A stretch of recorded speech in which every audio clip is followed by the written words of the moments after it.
அப்படியே எங்கள் ஆண்டவர் துக்கத்தில் அமர்ந்திருக்கையில் தாம் மரணிக்க முன் மனுஷருக்கு உபகாரமுள்ள 7 தரும வாக்கியங்களை திருவுளம் பற்றினாரே.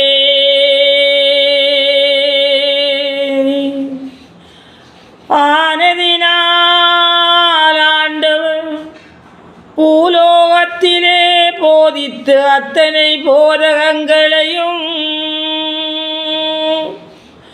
சீனாவென்கிற மலையிலே அருளி செய்த உத்தம பிரசங்கத்தையும் கீழாதவர்கள் இப்போ இந்த கபால மலையில் மரண அவஸ்தையில் அழுதுகிற வசனங்களை கேட்க கடவதே.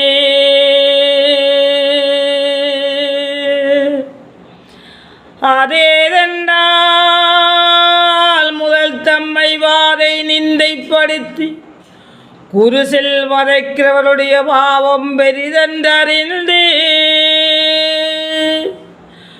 அத்தால் தமது பாடுகளுடைய பொறுப்பேறுகள் அவர்கள் அடையாமல் நரகத்திலே விழுவார்கள் என்று வெகுவாய் மனம் நொந்து அவர்களுக்காக பிதாவை மன்றாடிக் கொண்டு முதலாம் வசனமாமே.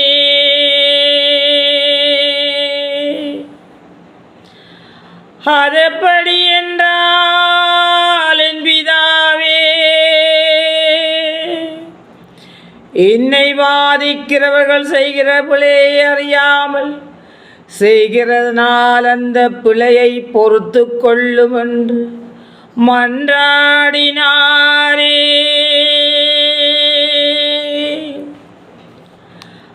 ஐயோ கிறிஸ்தவர்களே, எங்கள் ஆண்டவருடைய கிருபையையும் எங்களுடைய துர்சாஸ்திரத்தின் அதிகத்தையும் பாருங்கோ. எங்களுடைய புரோதங்களையும் அவருடைய பொருதியையும் பாருங்கோ. நாங்கள் எங்களை நிந்திக்கிறவர்களை வாதிக்கவும் வாதிக்கிறவர்களை வதைக்கவும் நினைக்கிறோமே.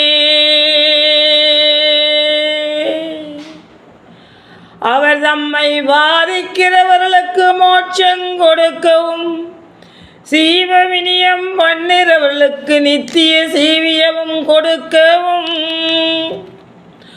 மன்றாடுகிறாரே.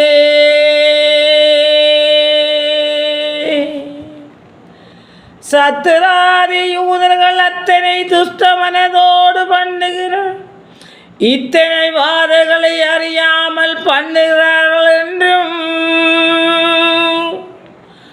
அந்த பாவத்துக்கு அநேக நரகங்களுடைய ஆக்கினை போதாமல் இருக்க அவர்களுக்கு பொறுக்க வேண்டும் என்றும் மன்றாடுகிறாரே.